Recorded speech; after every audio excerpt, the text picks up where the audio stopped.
Hey everyone, welcome back to the MHP Show podcast. I'm your host, Derek Vickers of Victory Capital. I've got another guest with me today. I got a treat for you as a guest today. I got Mr. Mike Conlon of Affordable Communities Group with me today. Mike is a stud in the mobile home park space. I'll let him tell you about that. But what's up, Mike? Welcome. Hey, Derek, thanks for having me, man. Appreciate it. I've been wanting to get you on for a bit, and I don't know, it's just slipped my mind to connect with you, and I'm glad we finally connected and was able to get you on the show. I think the first time when I first got into this business, I remember, I think in 2020 when they did a virtual Seco event, and you spoke on there. Correct. And Yeah. I remember that, pretty explicitly because you had some great tips and great advice on that. And it really it opened my eyes to a few things. And there was one particular thing I remember you were talking about, and I didn't have any reality on it at the time. You were talking about like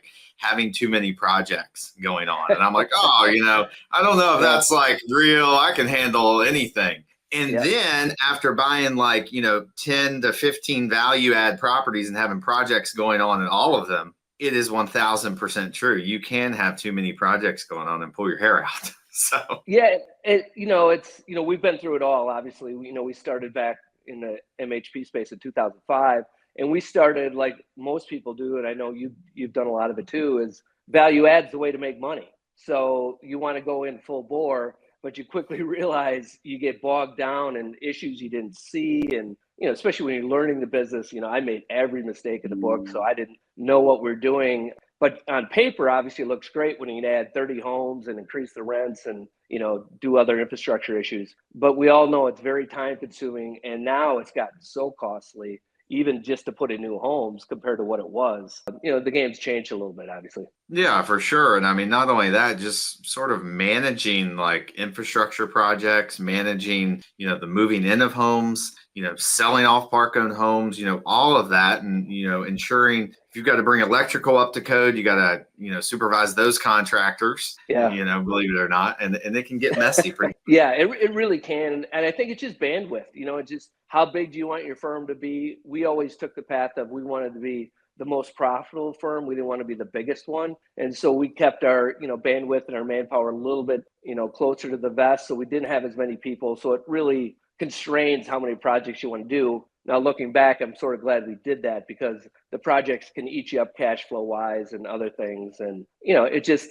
in my opinion, it's nice to have some, I wouldn't really call them coupon clippers because I don't really like that term at all. That seems to be more an institutional term, but more steady cash flow type deals where you don't have to do as much, combined with a handful of projects where you're going to get some big value adds, probably some bumps, especially if you sell it or refinance it along the way. Yeah, for sure. And I'm becoming more and more of like, hey, let's mix it up a little bit. We closed 3 deals in July. One was heavy value add. The other one was like medium value add. And then the one was coupon clipping. So it was a mixture. Yeah, I like that. Yeah. And I got to tell you, I was talking to one of my business partners the other day, and I'm like, man, that Cove Park is like, it's gravy. I'm like, man, I want to buy some more of that. Yes. Unfortunately, we'd all like to buy them all like that. But unfortunately, those are, the few winners you can really find that you don't have to do a whole lot of work to.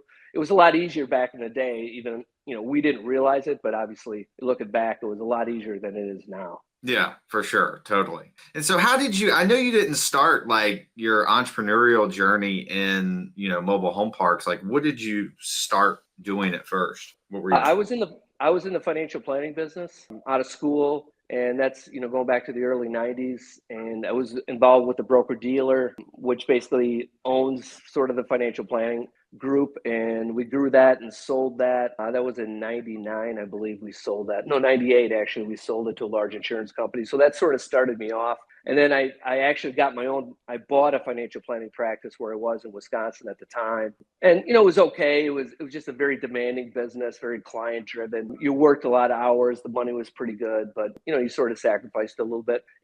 But that gave me a taste of it. And then, what changed my life was Rich Dad, Poor Dad, which, I'm sure you're familiar with. And a lot of people back in the day, the whole passive income, depreciation, that type of stuff, I had no clue about. And that's where I really changed my focus to real estate. Yeah, for sure. And that was really a book, I think, for everybody because he explains it pretty simply. He's like, I'm like, oh, people have heard me say this on the show before that Yeah. I thought that someone that had a net worth of 50 million or $100 million got a W-2 every year that said $100 million. Yes. Right. And until that book, and I started, researching and things because they didn't teach this in the sticks of Virginia. They didn't teach this stuff Anywhere. Yeah. Anywhere.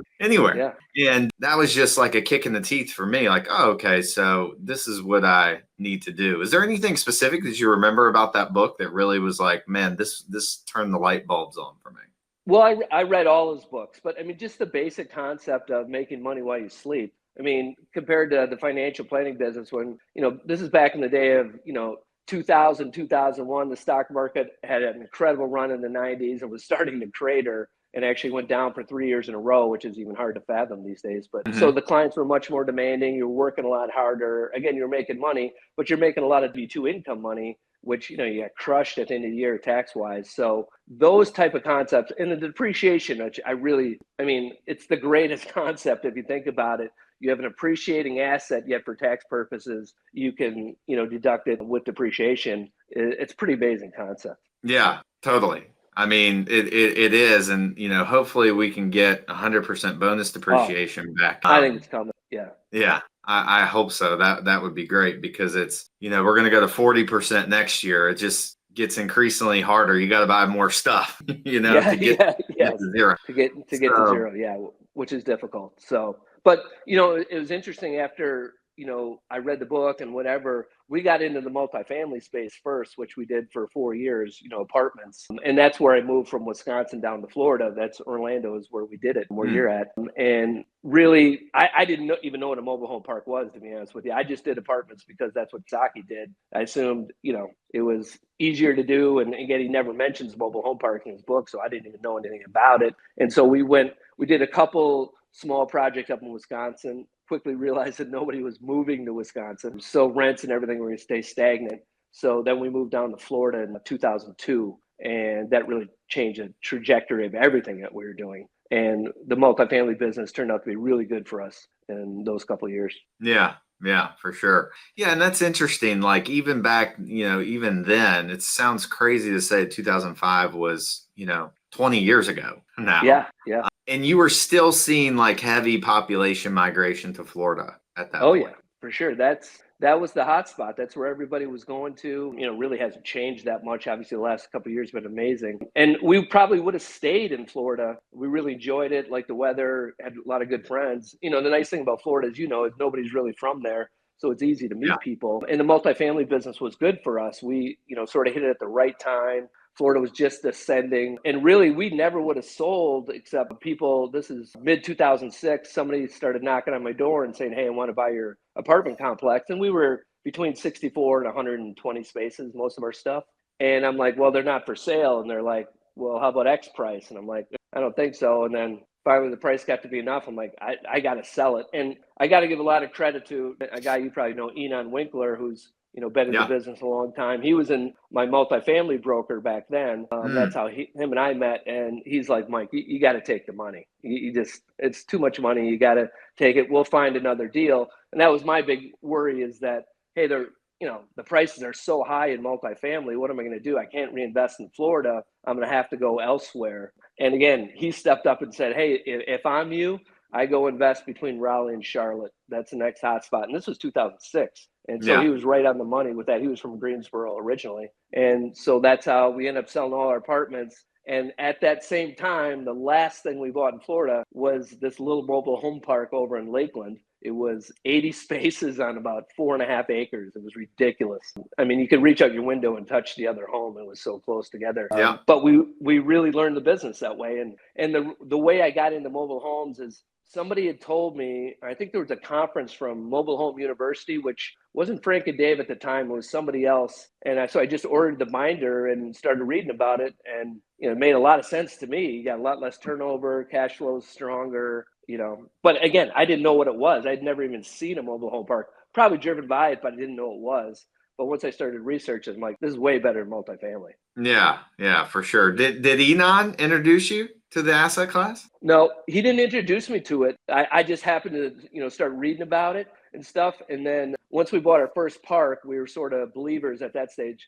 My chief operating officer, Chris Berry, who's still with me today, basically said, hey, this is way easier to manage than apartments. We could get a lot bigger. Apartments, by nature are more transitory, obviously. And, Yeah. you're looking at 40 to 50% turnover every year. So you're constantly dealing with maintenance issues, and then you get the ACs and everything else going on with those things. And obviously the turnover rate in mobile home parks is a lot less than that, a lot more stable, especially if you run it right. And this is back in the early days. And, we ended up selling that park in Lakeland after a year because we ended up moving up to North Carolina to really do the mobile home parks for full time. But we still made decent money even in that year that we owned it, and we had no clue what we were doing. So Yeah. What'd you pay per site for that deal in Lakeland? God, probably 20,000 at the most. Yeah, but that probably seemed like a lot back then for that. The rents were a lot lower too, obviously. Yeah. So yeah. And it was Lakeland, it's an okay market, but it's a different market. We bought a park that was sort of a snowbird park for a while, and then those people started dying off, so it became more of a family park and got a little rougher. But all in all, it was still, compared to our experiences in mobile home parks, which I could talk for hours about how crazy that got sometimes. Mobile home parks are way better and way easier to manage. Yeah, for sure. And Lakeland has grown like Quite a bit. Yes. tremendously. We just bought something in Lakeland, and I love the market. I'll buy I more agree. there. Well, in Orlando and Tampa are coming together. So, Yeah. Lakeland's the beneficiary of that whole thing, and just a matter of time. I agree. But, I think in 2005, 20 years ago, it was just sort of a different time. Florida, the migration had just started, in full bore back then. And so, it just wasn't there. And again, the lot rents, I don't know, but they were definitely in the twos, even which for Florida obviously was super low. So, Yeah, right. So, at Affordable Communities Group, you guys have 6,000 lots plus now, or more than that now? Yeah, a little over 6,000. Yeah, which is a good number for us. What's interesting, Derek, is I was looking at this the other day. Over the last 20 years, we got 6,000 lots we own, but we've also sold almost 5,000 lots. We've sold 46 parks over that period of time. And what basically we were doing, and we really didn't know it, we were selling up. We were taking more value-added projects, and I'll talk about some of the bank deals and some of the stuff we bought, but we were taking those value-added projects, flipping them after 2 years, basically, and buying bigger, nicer stuff. And finally, we got to the stage probably 2016 or so that we could, buy the bigger stuff in the bigger metro areas by ourselves. And that really changed the game for us because we got bigger, nicer stuff. But in the beginning, I started like everybody else. I bought anything I could, the cheapest I could. And we were all under the Frank and Dave model of, if it wasn't a 10% cash on cash day one and you couldn't get it to 20% in 2 years, you didn't buy the deal, which is obviously absurd right now, thinking about it. Yeah, right. So what do you think have been your most, effective strategies in growing from zero? And now I don't know how many you've owned in total, but it sounds like, 10 or 11,000 that you've owned at one point in time. So what do you think has been most effective for you to do that successfully over, the last 20 years? Well, the difference between me and a lot of people now is that I wasn't a money raiser. I'd never had any experience doing that. And one of my good friends, Mateen Chowdhury, who now lives in Australia, he basically encouraged me, hey, take on a couple investors. Mike, you always want to be the majority guy, because I always put the most money in the deal, even back then. And so that's, what happened is because of the times, we were able to buy most of our parks, especially as you got into 2010, 11, 12. I was able to buy them with a bank deal, increase the rents, add homes, whatever we need to do over a couple of years, and refinance and get all our money out within 24 months, sometimes 18 months. So that was a whole different, time frame. So that allowed me to keep a lot of, money for ourselves, and we just kept rolling it over.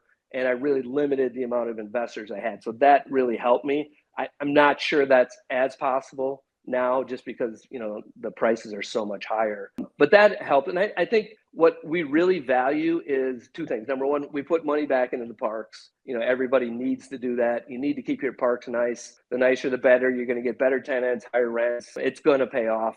And we really value our managers. I mean, most of my managers now make 100 grand plus, and they're tied into incentives if we ever sell the parks and stuff like that. Now, they've been with us 10, 12, 13 years. So it's, a little different situation than most people. But, you think about it, when we started out, we're like, man, I'm buying this park for say 4 million or whatever, and I'm turning it over to a manager who's making 30,000 a year at the most at that time. And I'm like, that seems a little crazy. It's out of state and everything else like that. So you really have to learn to trust your managers, and you get better at it. We've had very little turnover in managers. We've been lucky, but I would strongly recommend that you invest in your managers and make sure that they're the best, because that allows you to grow. Yeah, totally. And I mean, that's very important. We learned, sort of the hard way that we need to pay the managers well, because you get better people, you get more competence. The higher you pay, the competence level goes up. And that's what you need to operate these properties, because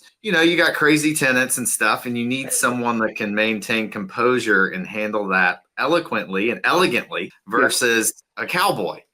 Correct. Yeah. So, if you think about it, again, going back to the Frank and Dave model back in the day, because that's all we all knew, they sort of had the part-time manager, resident type thing. And I think that works for some of the smaller parks to do it. But once you get into the 150 plus spaces and things like that, you definitely need a good manager. I mean, it's everything.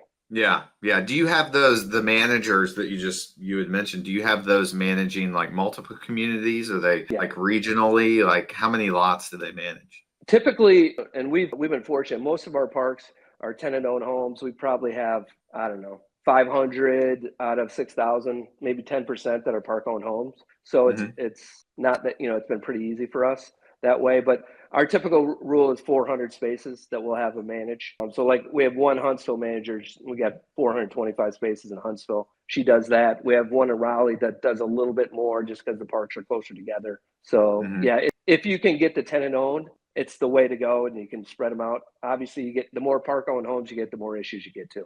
Yeah, there's no question about that. It's way easier when everybody gets the tenant-owned, and especially what I've learned is like, the parks that we bought, like the first park we bought in 2020, it's like they season, because you come in and implement new rules, and then the nasty people rear their heads over time, and then you get better people in, and so it really takes because we're buying like park-owned home parks and converting them. So it really convert all the homes in a good market in Florida fast, because the demands. But in weeding the bad people out, it still takes a few years to sort of, hey, this park is a well-oiled machine now. So they have to season a little bit. Yeah, I love the strategy. We've done it multiple times, but it's just very time consuming. And we had a situation where we bought some Greenville, South Carolina parks. We still have them. They've been really good parks. But the manager there was probably stealing from us a little bit. I don't know. I mean, it was just shady. And when you don't have a good manager and you're trying to convert a lot of homes, from park owned to tenant, it just doesn't work. And it just causes so many headaches and delays. But it's the right strategy. You just learn that, hey, get rid of the manager if they're not performing, get a better one, typically from the apartment business where they're very experienced. You pay them a little bit more because they're really going to help you out doing that tenant thing. Because it's almost a door-to-door type thing when you're converting that many park-owned to tenant. Yeah, it is. You had a manager stealing from you in this business? Really? I've never. No. Yeah, only a couple. Unheard of. Yeah, it's unheard of. Yeah, we had one recently that really shocked both Chris and I. I mean, somebody had been with us for a bunch of years and basically was taking extra money by when we sold a used home. And obviously the prices have gone up a lot, so you can sell the homes for more. She was basically doing, 2 contracts, or, say she was giving us 20 and pocketing 7 or 8 every time, making people pay cash or stuff. So we had to close that loophole. But we had that happen. We had that exact thing happen. Yeah, it's frustrating, but you just got to keep moving forward and find the right people. And, the funny thing, if she would have came to me and said, hey, I got some money issues with her, I would have loaned her the money. I would have been happy to do it. But, it's a different personality, I guess, that does that. Yeah, for sure. What policy did you put in place to keep that from happening again? Because like I said, we had the same thing happen. So I'm curious what you did. We use Rent Manager for everything we do. So basically within there, we made the managers post everything that they were doing with the home posted online, so we could see it as of that day of exactly what happened. And then our individuals in charge of new homes called the resident the next day and verified the transaction. So we do that now just because if you don't verify it, they can get away with it. But, it's a combination of having the documents being available so we can see them right away and then following up with a phone call the next day. Yeah. Yeah. The verification is important because it would be so easy to do. Yeah. And, we're all alike where we have, parks in multiple states and, you just can't get there all the time. So you really got to trust your manager. And unfortunately, you get the wrong person in there and they can fool you. This person fooled us. I mean, we thought she was great and, it happens. Yeah, totally. So I talked in the beginning about how when I first had seen you on the Seco thing, you were talking about having too many projects going on, and we touched on that a little bit at the beginning. Is there a particular project that sticks out in your mind? It's like, man, this project was a royal pain in the ass, and what was it, and how did you overcome it? I've tried to block most of those out of my memory, but probably the worst project we had was a park up in Maryland, and we didn't know it. So back in the day, this is, going to 2012, 2013, we were really benefited by the fact that there were bank deals that, basically foreclosed mobile home parks, which almost unheard of now, but came out. And that was all from 08, 09, but they, the servicer takes them for 2 years and they run them in the ground further. And we bought this particular park as a group of 7 or 8 from a French bank called Natixis that only had one office in New York, and they did a terrible mobile home park loan and they couldn't do it. So this park in Maryland, it was on the Eastern Shore and it had a lot of issues with it was a wastewater treatment plant basically, and it wasn't functioning right. We didn't want to take it, but we had to take it as part of the deal. But the park was 100 spaces full, but we only paid $700,000 for it. So super cheap, but we had to take it. But when deal was when we took it over, the pumping fees every month were a little over $30,000. So that was just sort of mismanaged. We were able to get that down to $10,000 very quickly by just, bidding out the contract. So that was a little bit easier. But I think we owned that park for 4 or 5 years, and it was just never ending construction of, constantly upgrading that wastewater treatment plant. And the one thing about the Eastern Shore of Maryland, the EPA is very tough there because you got water on both sides of you. So It's a little more difficult situation. And we poured so much money into that thing, just keeping it going. And Chris Berry, who basically ran that project for us, he's bald now. And he said that basically caused me to lose the last remaining hair I had because he had so many sleepless nights. And this one EPA person just dogged, endlessly. And we were always compliant. We never had any, blockages or any bad things, but they just constantly made you jump through hoops. Build this, trench this, do that, and it was the best day of our life, especially his life when we sold that park. Yeah, I mean, the wastewater treatment plants, like we got a few of them, and when they work, they work. I mean, and you got a good operator, and it's fine. It's fine, but as soon as something happens, it can be a pain. And we've had a couple issues. We've had to redo spray fields and do a bunch of upgrades on it. And the problem is when you have a big problem in these things and you talk to contractors, 6 different contractors are going to tell you 6 different things. One's going to tell you that the world's coming to an end, and then the other one's going to tell you it's not a big deal, and then the others are going to be somewhere in between there. And it's tough. The EPA and all the other agencies, the health departments will, I understand. I tell people when, if I don't get my hair cut weekly, you can see some gray coming in up here. And it's because of these projects. And again, I'm with you. If you got a good operator, it's usually a fairly smooth thing. I mean, you're going to put money into it constantly. I would tell newbies, anybody who's new to the business, I always tell them, don't do it until you're very experienced and you have a bunch of capital behind you, because it could be very expensive. It's the one unknown that you don't know. But the other thing that Chris and I have talked about this is there's not a lot of good operators left, and most of them are getting older. And so that's a little bit of concern for us, that it's harder to find the better players in the business. In the Carolinas, anyway, it's been that case where, the guys are aging out and, young people just don't want to get in that business, which is totally understandable. Yeah. Or what we have in Florida, there's still a good old boys, some good old boys that are good, well and treatment plant operators. But they're phasing out, and U.S. Water, they're really buying up everything down here. And, they're a big corporation. And unfortunately, they're just, they're just not that customer friendly, and it's not, Yes. a fix that could be done for $5,000 is 40, like something Yeah. crazy. Yeah. Yeah. And so we've got a deal we're looking at now, but it's a portfolio, and one of the parks, it's a wastewater treatment plant, and I know they haven't taken care of it because I could just drive by it and look at it, and I'm like, do I Yeah. want to do it?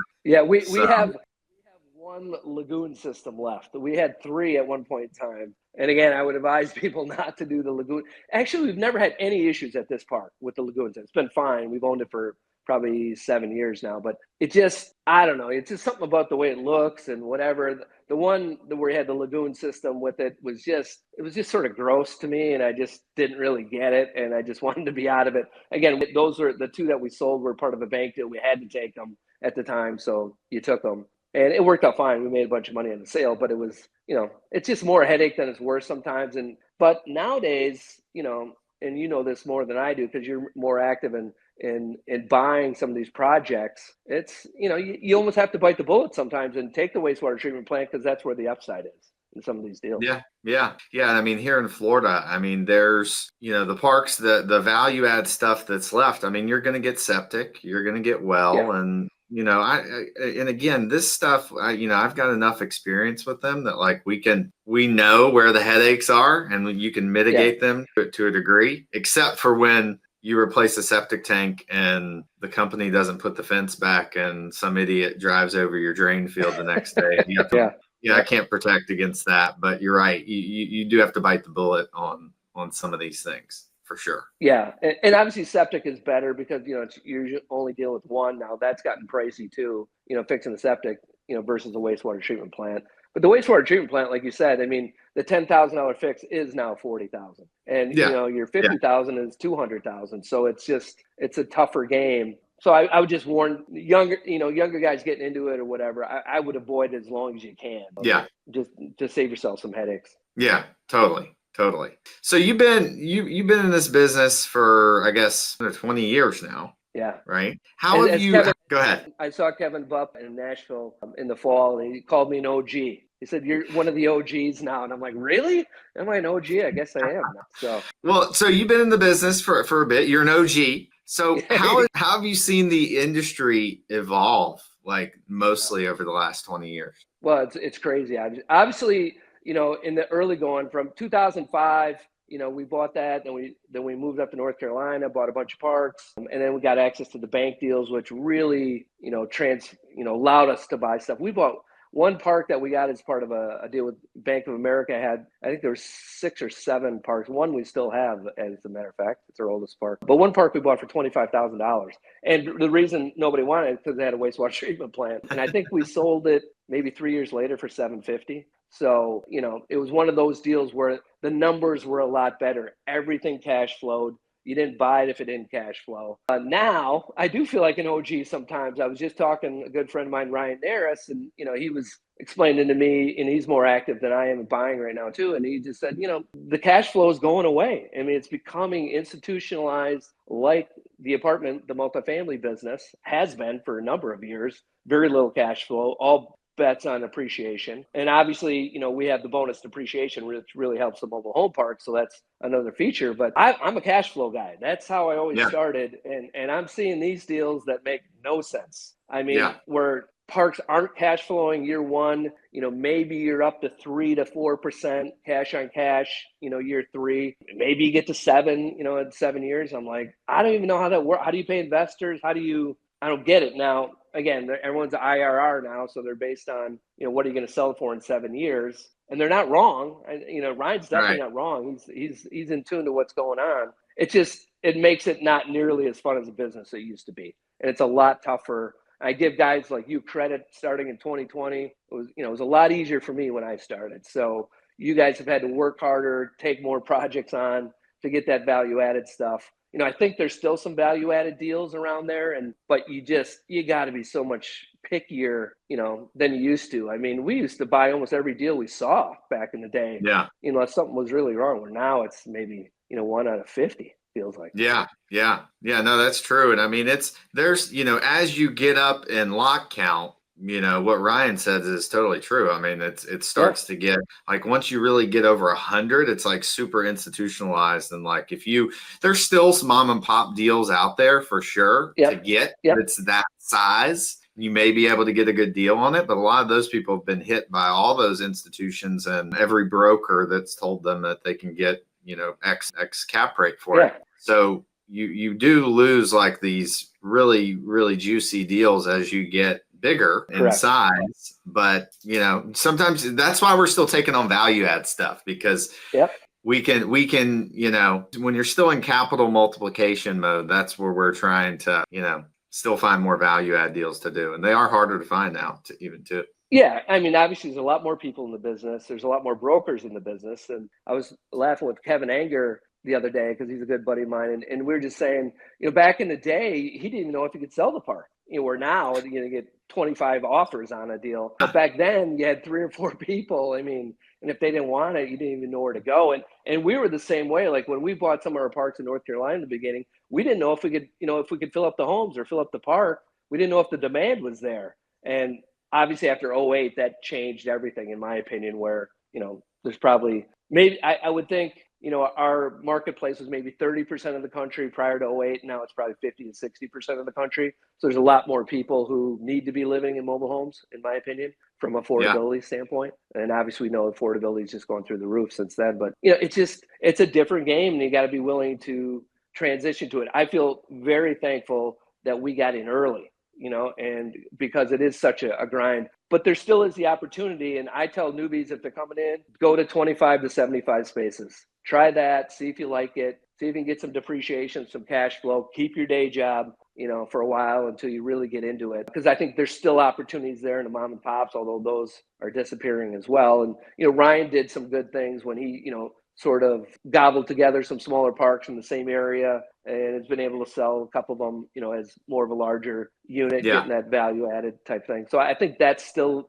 somewhat of a strategy, but you're right. Anything over 100, especially over 150 spaces, the institutions and all these money raisers are coming in and, just paying prices that I don't get. And again, I mean, 100,000 a space could be 150 in 5 years. I don't know. I mean, hard to say. I've always been a cash flow guy, because I always believe that cash flow carries you through bad times. For sure. You never have to sell. You're never forced to sell. And my one worry about the whole business is that what if rates don't come down and they continue escalating? There's a lot of people now are taking out short-term debt, and I get it, in the hopes that, rates come down another couple years. But there's, a thing that was 0% 2 years ago of rates, staying high or going higher is now probably a 25% chance that they don't go down, because the deficit has gotten so big that they're going to have to keep rates high in order to sell all the debt. So I don't know. I guess we'll all see where that happens. But other than that, it's, you just got to work a lot harder to find the deals. That's for sure. That's for sure. And that's what, like, the deals we purchased here in the last, 6 months or whatever, these deals have been, the higher rate gives us a higher margin of safety, because I'm still looking for a type of return that makes it juicy and gives us like, hey, if things go wrong, we're still going to do well. Yep. Again, those are, a little bit harder to find now, but, I think some of these guys that are still, they're like, okay, I think there's no way rates can go up anymore. Like, I don't know. Yeah. I mean, I don't know. And again, from 2008, basically, when it dropped it to zero, until probably 2021, it wasn't even a thought. Rates are going to stay at zero, and we all said, oh, there's no way they can raise rates. The economy would fall apart. And all of a sudden it happened sort of quickly, obviously, during COVID. And now you're looking at the deficit and wondering, can they sell all this debt all the time? I don't know. It's a big issue, going forward. But it's not the only issue. But it's just, you just have to, back test it to make sure if you're buying something, say at a 6.5%, 7% rate, depending where you're at, Fannie might be a little bit less than that right now. But, can you sell it at 8.5% on the back end? I think that's where the IRR needs to be, just to make yourself safe in case something happens. Yeah. Again, the deals are different now. They're more based on IRR than they are cash on cash. And that's where I feel like a dinosaur in the business in some ways, because I was always cash on cash, and we just didn't do it. If we couldn't get to 10% right away within the first year or two, we just didn't do the deal, which was, somewhat stupid looking back on it, but just the way we were. Yeah. I mean, look, I still look at cash flow on deals. It just makes you feel better. about the deal. Yeah. You can Yeah. get the deal to 8% in year one, 10% in year Yeah. two. Like you feel pretty good Yep. about Correct. it. And you feel like, and with the bonus depreciation on top of it, you're adding probably a couple percent to that return, each year. So, you're really at your 10s, probably a 12. It really makes a difference, I think. And you feel comfortable, you can get 4.5 now pretty securely, obviously in the bank, maybe a little bit more with some products. But, that's where I think you need to be at 10 in order to take the risk. Because the one thing we're all doing is buying 50-year-old parks. And the utilities are only going to last so long. We don't know. You do your best due diligence, but you really don't know the total condition of the pipes and what's happening, and really until you get into the park and see how it operates. But yeah, I just, it's a different time. You just got to adjust to the time frame that you're in order to make your business successful. Yeah, totally agree with that. What do you were touching on affordable housing a second ago, and like you talked about, I mean, there's definitely an increased need for it. More Oh yeah. Americans are now at that, that income level with inflation, and they keep, it's getting harder for people, everyday people to get by. Like, what do you think that, because all the apartments that they're building here in Orlando are, $2,500 a month Yeah. stuff, Yeah.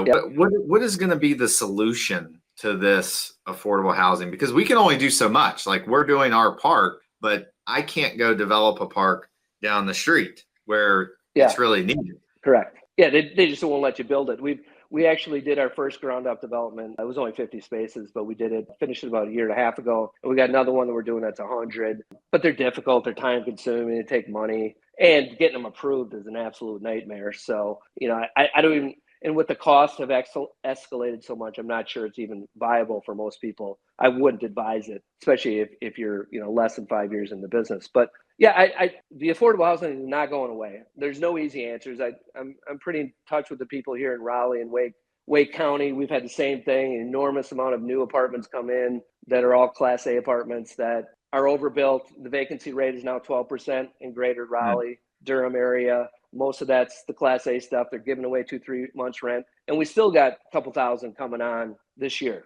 New apartments. Oh, wow. So, the absorption is going to take a while. I don't know if the jobs are there to do it. I think the affordable thing, I sat down with the city of Raleigh has an affordable housing person now. And I sat down with her a couple of years ago and she's like, we're 30, 40,000 homes, affordable homes short of where we need to be. And she goes, what do you think we can do about it? I said, I hate to tell you this, but there's no land left in Wake County. I mean, it's just grown so much that the ship has sailed. I said, your biggest issue is we're going to be like San Francisco, where it's going to be really unaffordable in the next 5 or 10 years. Not that you're going to be able to add all these affordable homes. There's nowhere to go. There's no land to buy. There's no, you can piecemeal some tax credit deals here and there, which obviously helps the situation. But when you're 40,000 homes short of, affordable housing, I don't think there's a solution. And obviously they overlooked mobile home parks forever. I was funny. I didn't even tell people I was in mobile home parks when we switched over because the apartment business is sexier. It's brick and mortar and things like that. And they're like, trailer parks? Why would you do that?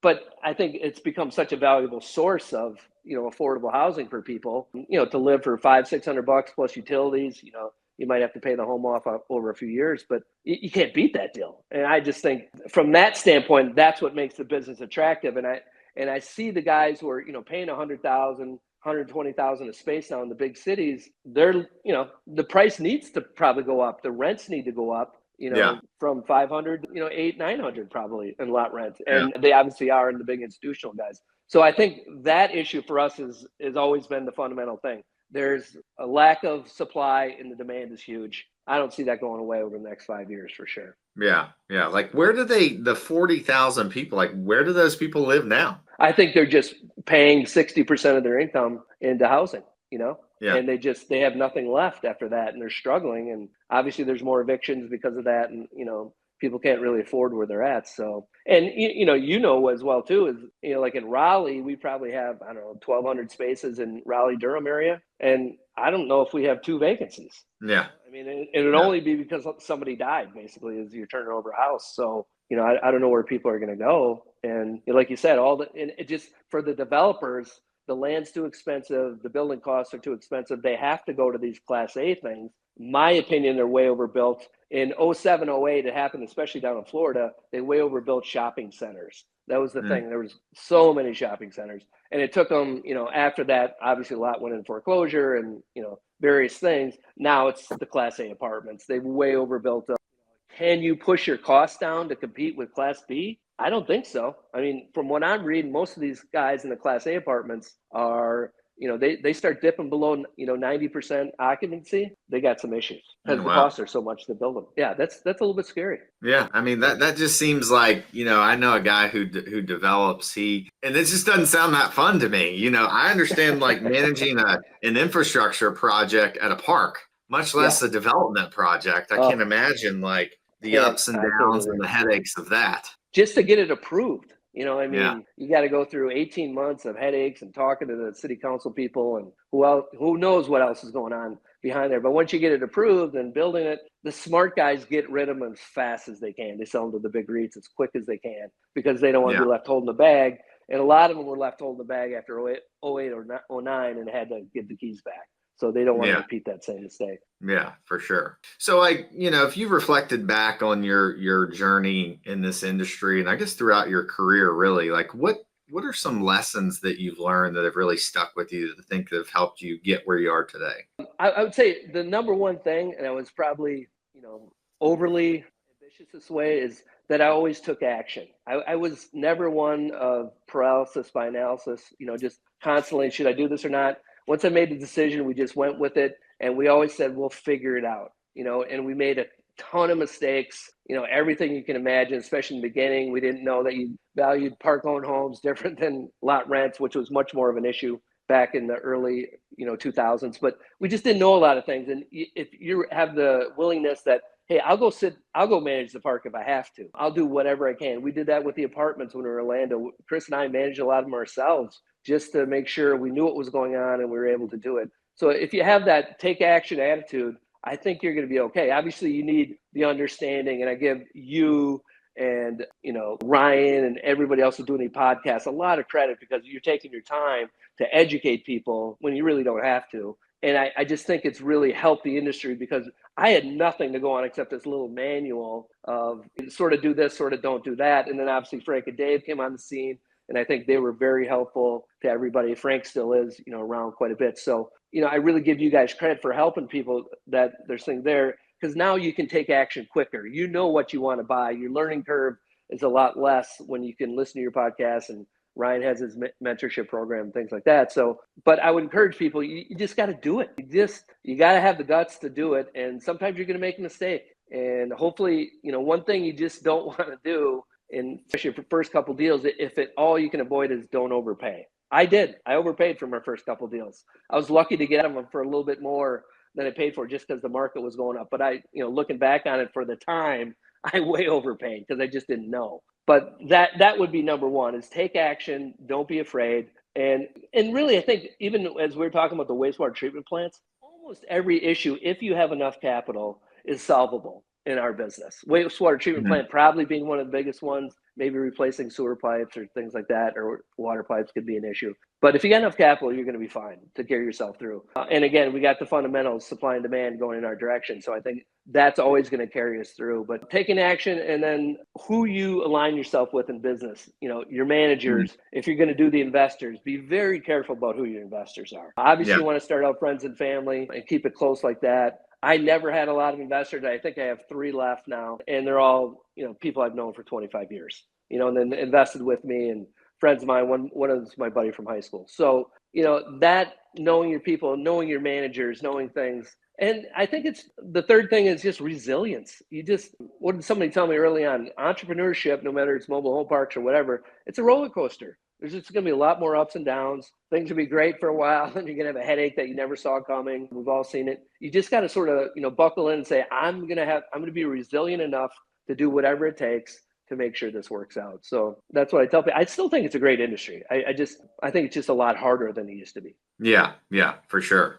Yeah, it's like you think you're a freaking, the greatest entrepreneur on earth one day, and then the next day you're like, I suck. Yes, you go through a lot of that.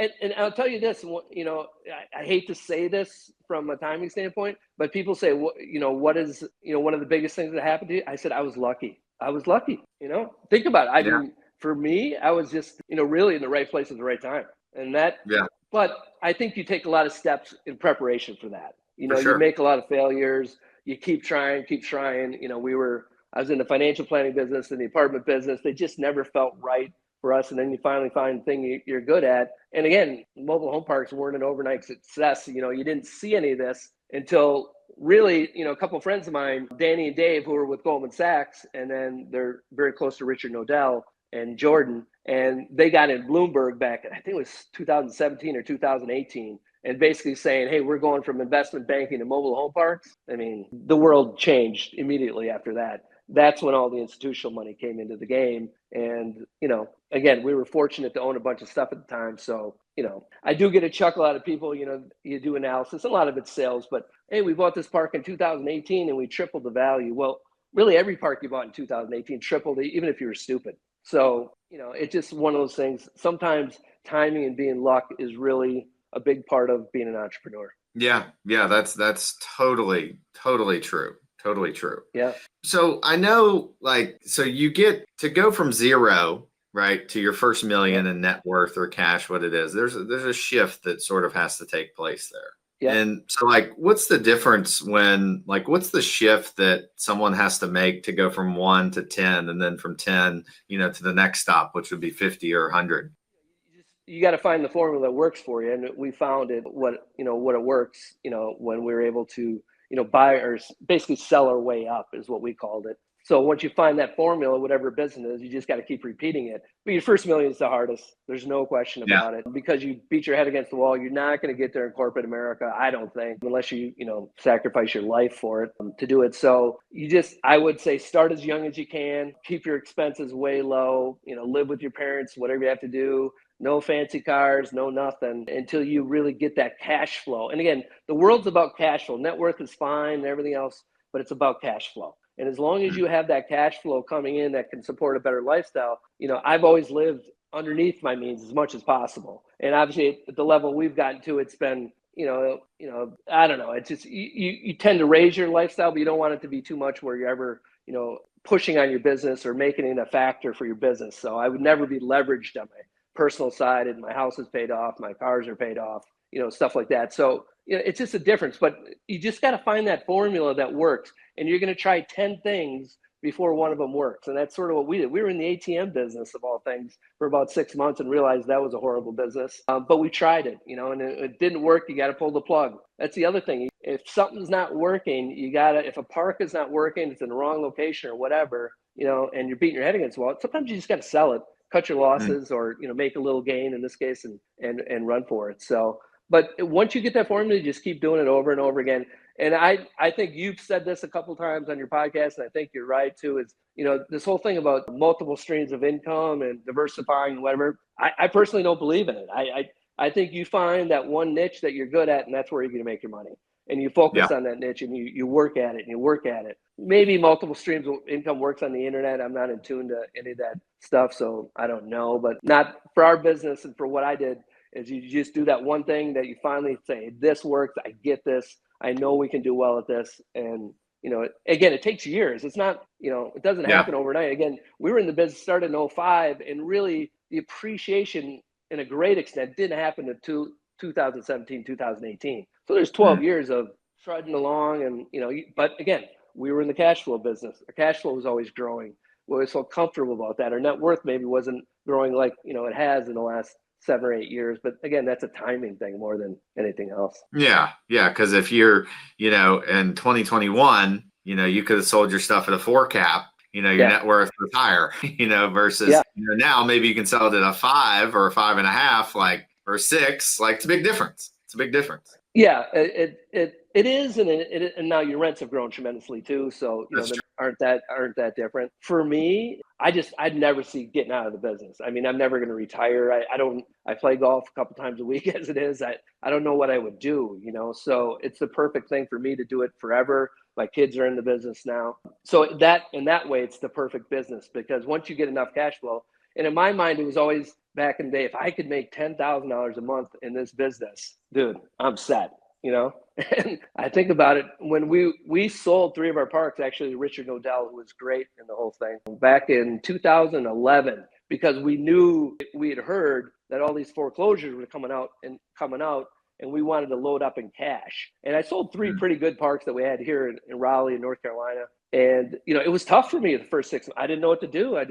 We sold that's all the parks we had. I was probably making $30,000 a month at that point in time. I'm like, God, maybe this was a mistake. I didn't do it. And we waited 6 months before we got our first bank deal. And then it all, you know, just sort of went from there, and we were ready for it. So we really loaded up on stuff at that point in time. But, you know, it's a journey, man. And the journey it's not always fun, as you said, and it's the ups and downs, but think about it in the end, what else, you know, corporate America is a dead end, in my opinion. I don't know anybody really that likes their job. They may tolerate their job, they're doing it, but you know, it's tough. It's a bigger grind, I think, than being an entrepreneur, my opinion. Yeah.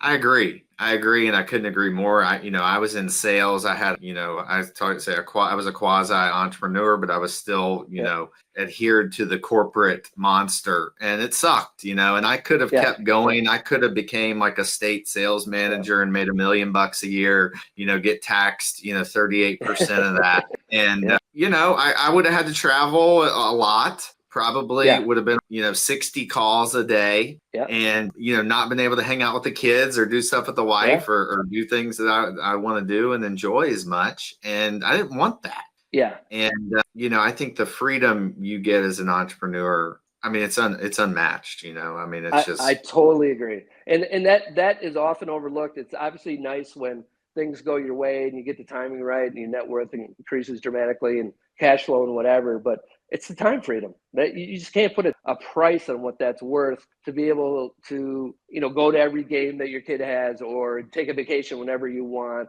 off season when there's no crowds. And it's just invaluable to that extent.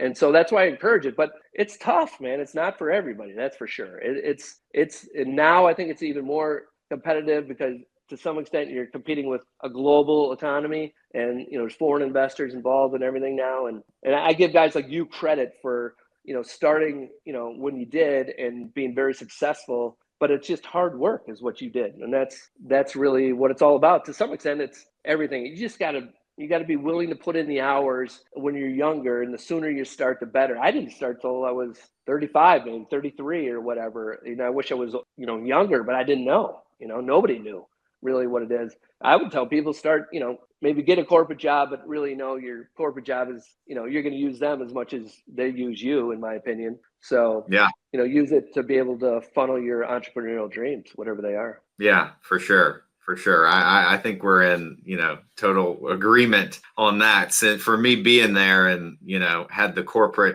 powers that be at corporate had never cold called before, trying to tell me that I need to do better at getting my team to do things when we were number one in everything. Yeah, exactly. Okay, you've never even done it before, and you're trying to tell me how to do it. That if you have an entrepreneurial blood, it's not going to sit right with you. No, it just and I was in corporate America for a few years, and I just couldn't get it. I mean, the brown nosing, the backstabbing. Oh. I'm like, who wants to live with that?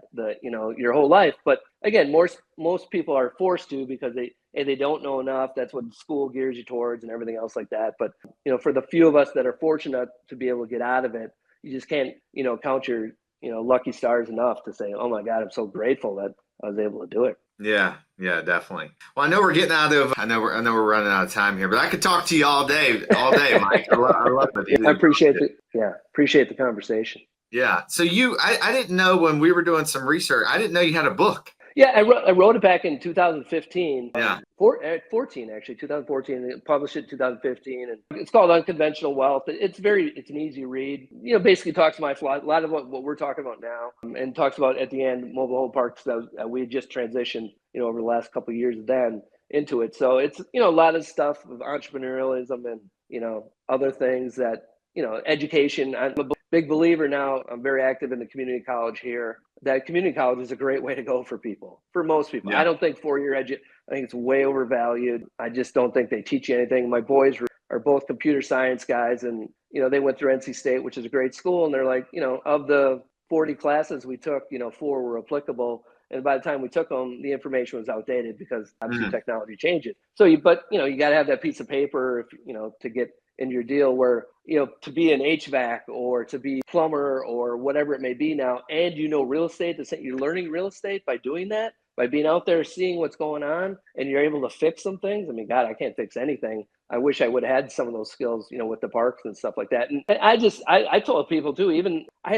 was an interesting story. So I was in the financial planning business, and a guy I knew had rental homes, just single family homes, and he would rent them out. He would buy them cheap, fix them up. He was handy. I worked at the paper mill, probably made 40, 50 grand. And, he was able to retire at like 55 because he had 6 homes, paid them all off. And he had, making like 70 grand a year just in his income with that. And obviously he could do more going forward. And he got him out of the thing. And I'm like, that is so simple. I just don't understand why more people don't do that. But, I just think the way America just gears you towards corporate America is just a huge mistake. I try to tell my kids to do as many entrepreneurial things as you can, along the way to keep it going. They're still younger, so they have some opportunities, and they're all involved in the parks and things like that. But I don't know. I think the entrepreneurial, and I guess what makes it really great being an entrepreneur, especially if you can get to some level of success, is how hard it is. It's how many people are really doing it.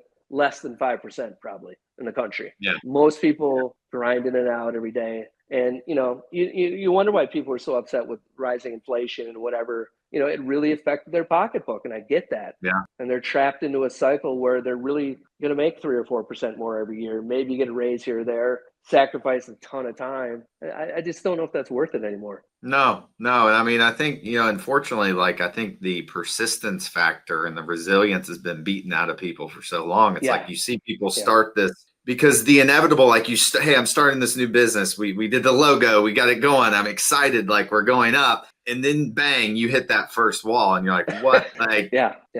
You get punched in the mouth. And, I think that's just a part of it. And I've seen, people just, on Facebook, Instagram or whatever, they run and then they get beat up and then they stop. And then the next year they're doing something else. They run, they get beat up and they're doing something else. I think you have to have a different level of you got it. It's like me. Hey, we're going to go buy this wastewater treatment plant park again. It's like I'm a glutton for pain. Let's get through stuff. Yeah. I agree with you totally.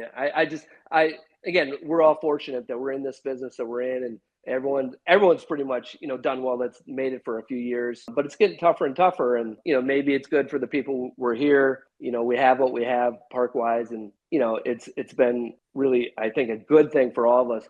But a lot of people don't see the journey behind it. My kids, a little bit see the journey behind it, but they don't realize the sleepless nights and the headaches and the amount of money. You look at your checkbook and you're like, why am I doing this? I don't barely have any money in there, and you keep reinvesting, but in the end it pays off. Yeah, for sure. Well, Mike, I've thoroughly enjoyed chatting with you. And I know this is going to be, people are going to love hearing you on here. So I really appreciate you coming on. Is there anything you want to say before we head out here? No, I just appreciate you having me, and thanks for doing the podcast. I think you guys do a lot of good by getting the word out to people and exploring different topics and really just promoting entrepreneurship. So I appreciate you doing that, and congratulations on your success, and keep it going. Yeah, thanks a lot, Mike, and same to you. And thank you for everyone for listening in to the MHP Show podcast. We will see you next week. Peace.